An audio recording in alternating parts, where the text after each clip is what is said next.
Students, in this video we will learn about the constitutional bodies, and the constitutional body means those institutions which are created by the constitution, and their powers, functions, and about its structure all are well defined in the constitution.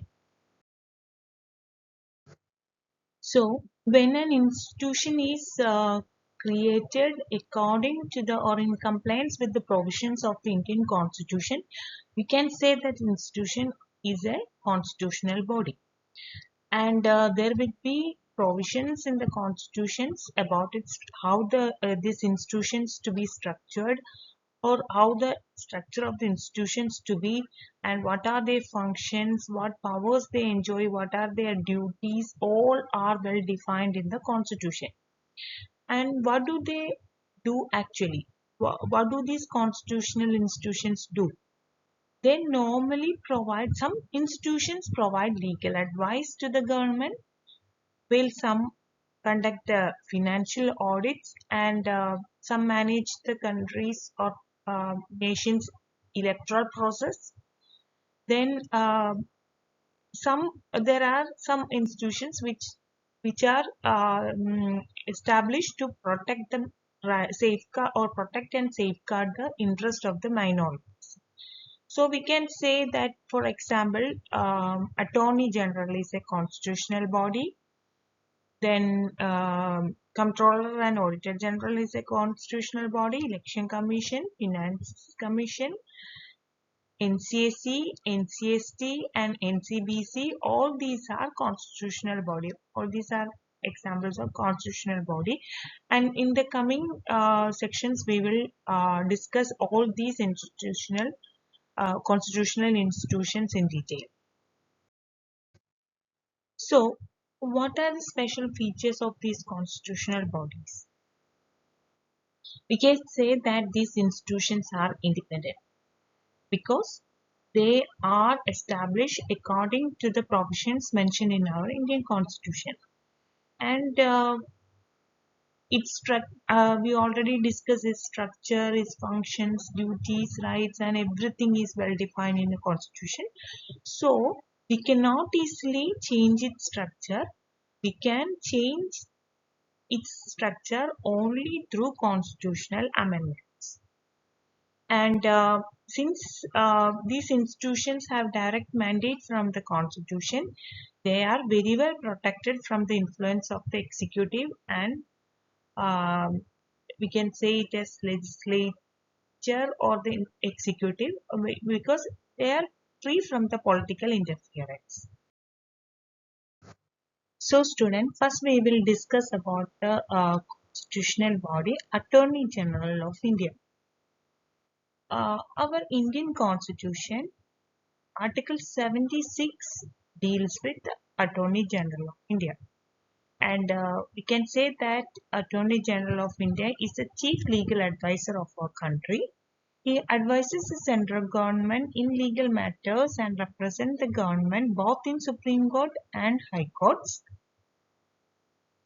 And his appointment is he is appointed by the President of India, and there is no fixed term for his office. He can serve till the President's pleasure. And his qualification is like the person who holds office of Attorney General of India should be the one equally qualified to be held as a judge of Supreme Court. And who was the first Attorney General of Independent India? He was N.C. Sitalvat, and he held his term from 28 January 1950 till 1st March 1963. And at present, we have our 16th Attorney General, and he is Mr. R. Venkataramani, and he started his office from 30th September 2022 and supposed to hold till 2025.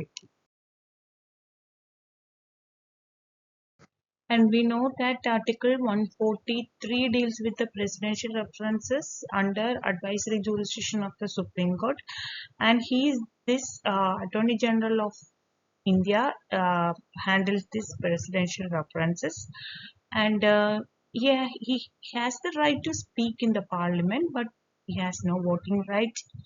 And you always need to obviously you always need to protect the interest of the central government.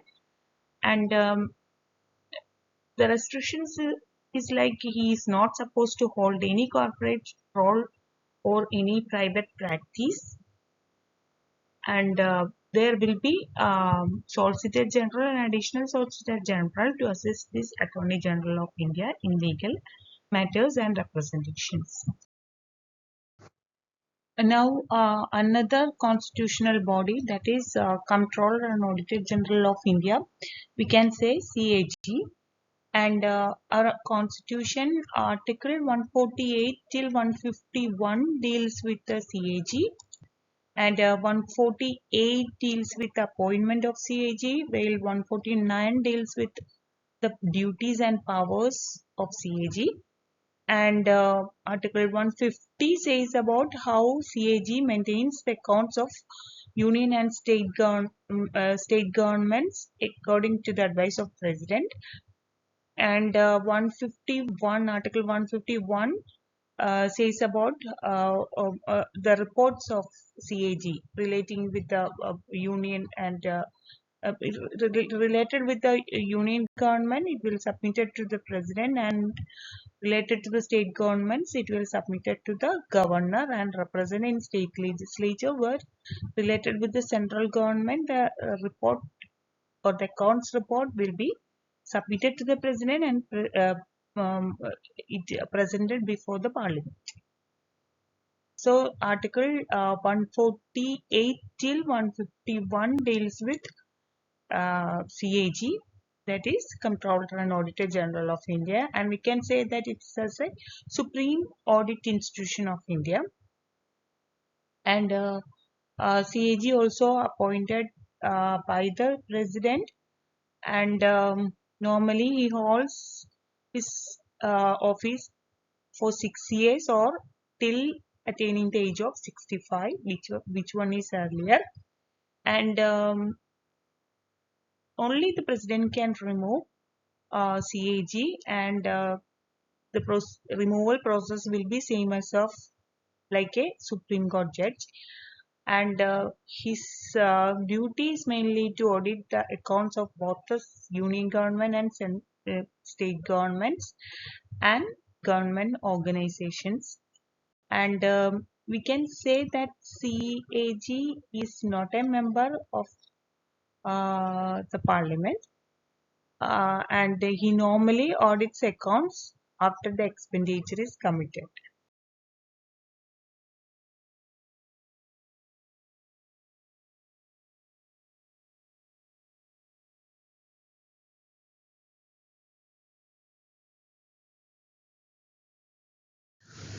Now we will discuss about the Advocate General of State.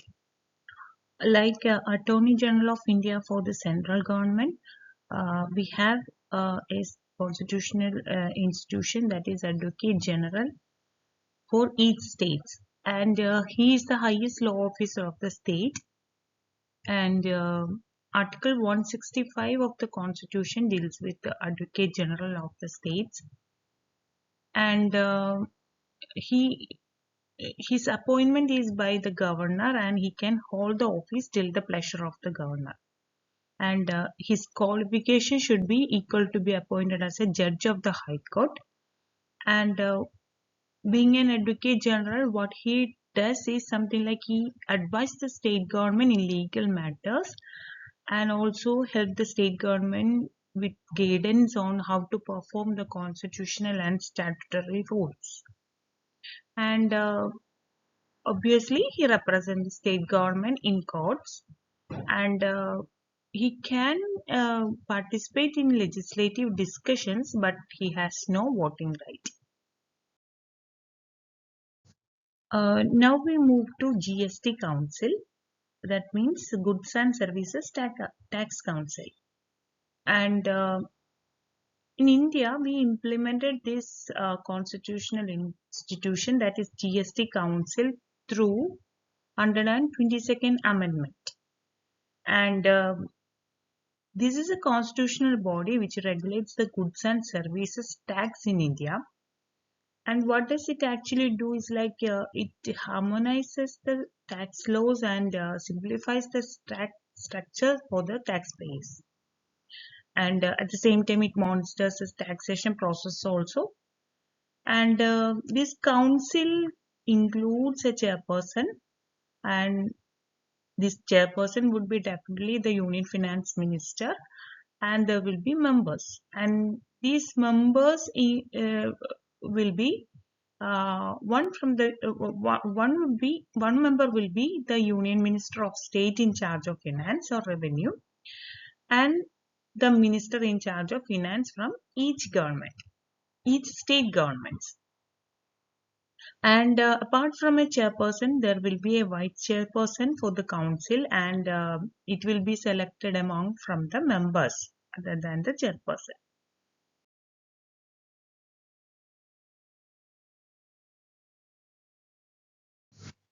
Now we will move to Finance Commission of India, and we call it as FCI.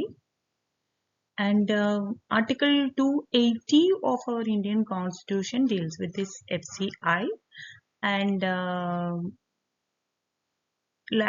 apart from other constitutional institution, this FCI is a quasi-judicial body, and this we cannot say that it's as a permanent body. It's not a permanent body. It's constituted by the President of India for every 5 years, and it includes a chairman and 4 other members, and all of them are appointed by the President itself.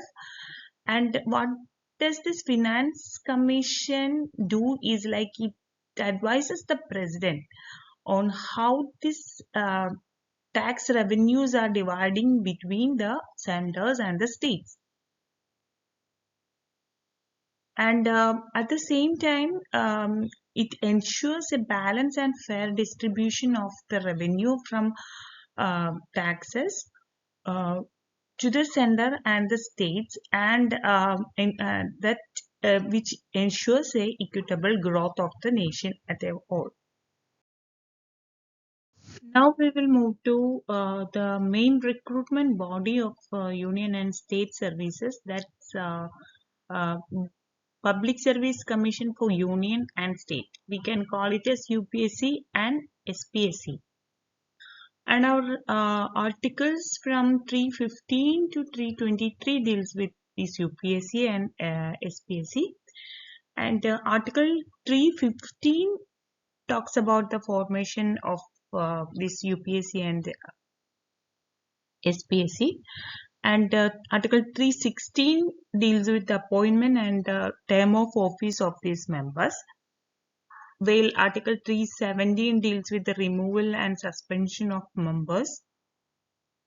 Article 318 deals with the power of this commission to make regulations for its members. And 319 talks about the prohibition from holding an office by a member if it's already been removed or ceased its period. And 320 to 21 deals with the general functions of this Public Service Commission, and 322 deals with the expenses of the Public Service Commission, that's salary allowances, retirement benefits and all. And this Public Service Commission also includes a chairman, and the other members can be from 9 to 11. That much members can be in the Public Service Commission, a chairperson, and the other members will be from 9 to 11. And this commission holds normally this commission holds the office for 6 years or until the age of 65, which one is earlier. And this is the as we discussed, this is the main recruitment body for the union as well as state services. So it conducts recruitment for all India services, and public services of centrally administrated territories and central services. Now, the next constitutional institution is Election Commission of India. And our Constitution's Article 324 to 329 deals with this autonomous constitutional institution. And after the independence, this constitutional body had only one election commission. And later in 1989 amendment, this one body constitutional institution converted into a multi-member body, and now it has one chief election commissioner and two election commissioners, and all these were appointed by the president of India, and their office term is 6 years or up to the age of 65, which one is earlier. And we have our the Secretariat of Election Commission is located at New Delhi. And regarding the state level, the Election Commission will get assisted by the Chief Electoral Officer from each state, and that person would be an IAS officer, rank 1. And now we will check it out what are the key functions of the Election Commission. And as we know, the Election Commission it directs and supervises and controls the entire election process of the country. And these elections included the election to the parliament, to both the houses, and election to the parliament, to Lok Sabha, and the state legislatures, and to the offices of the president and vice president of India. And this election commission is actually deciding the election schedules for periodic and timely elections, like normal state legislature elections and parliament elections, and general elections and by-elections. And the electoral roll and electronic photo ID card, everything is preparing by this under the supervision of election commission. And even this election commission is fixing where need to be the polling stations and the counting centers, and all related matters were fixing by this election commission.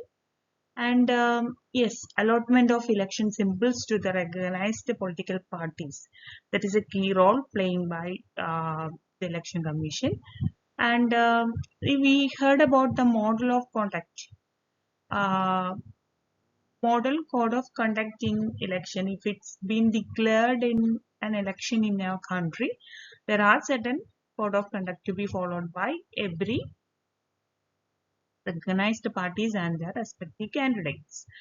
And even if it fixes the campaign expenditure of candidates, that the amount should not exceed up to a particular limit. Now we will talk about some important national commissions, and first we will look into the National Commission for Scheduled Caste.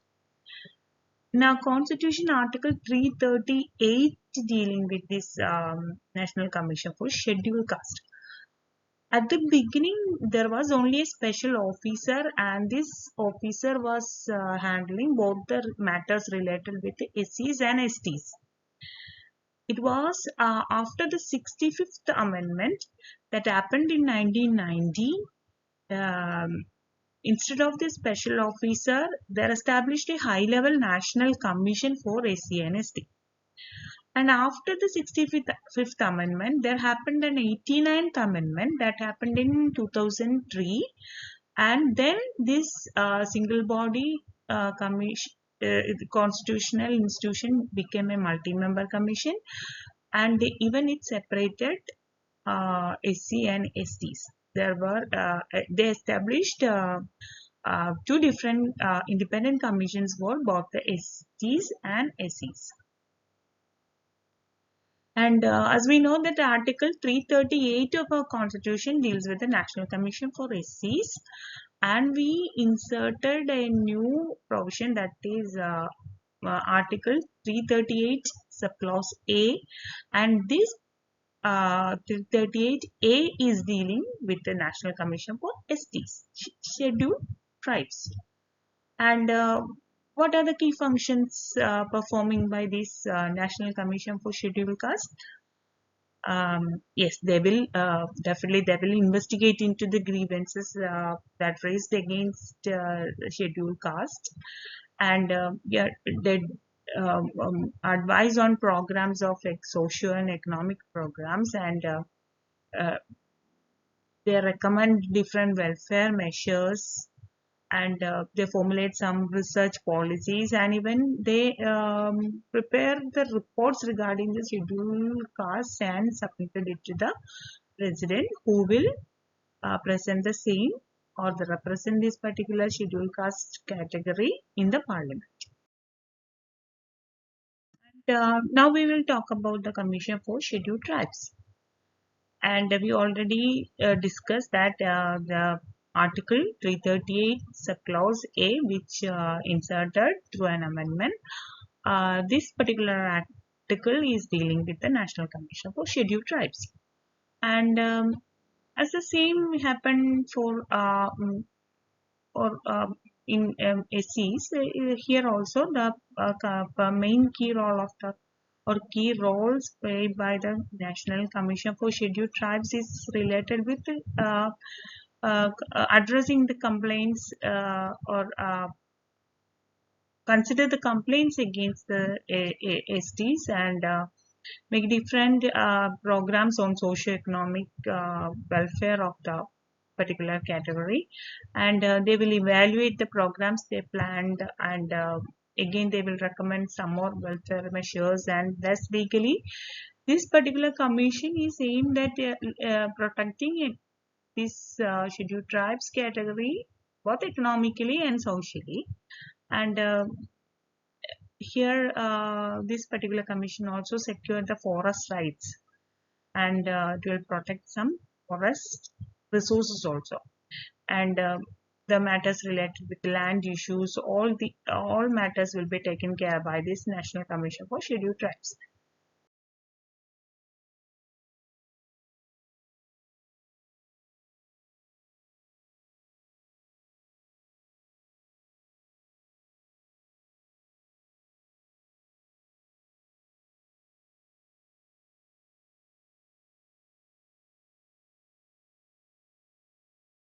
Now we will look into the National Commission for Backward Classes. This particular commission been established in 1993 following a Supreme Court's Mandal decision, and so Article 338B inserted into the Constitution through 102nd Amendment, and then this Constitution came into effect in 2018. And this commission includes a chairperson and a vice chairperson and other 3 members, and all of them will be appointed by the president. And here also the key functions will be to safeguard the interest of the backward classes, formulate some socio-economic programs, evaluate the programs, and submit reports to the president, who finally will represent this community in the parliament. And, in the list, the last one is the Special Officer for Linguistic Minorities. This particular constitutional body is established through Article 350B, and this 350B inserted through 7th Constitutional Amendment, and that happened in 1957. And yes, of course, the president is appointing the special officer for linguistic minorities, and this special officer works under the Ministry for Minority Affairs, and its head office in Allahabad, and it has regional offices in states like Karnataka, Tamil Nadu, and West Bengal. And as the other commissions, like commissions for SCs, STs, and backward classes, here also this commission will ensure to protect and safeguard the interest of this particular linguistic minority group, and they will formulate different socioeconomic policies, welfare programs, evaluate the performance, and then prepare reports on the work of the special officer or the steps taken by the special officer for the welfare or the safeguard of linguistic minorities, and then it will be submitted to the President of India. Later on, President of India will represent the same in the Parliament.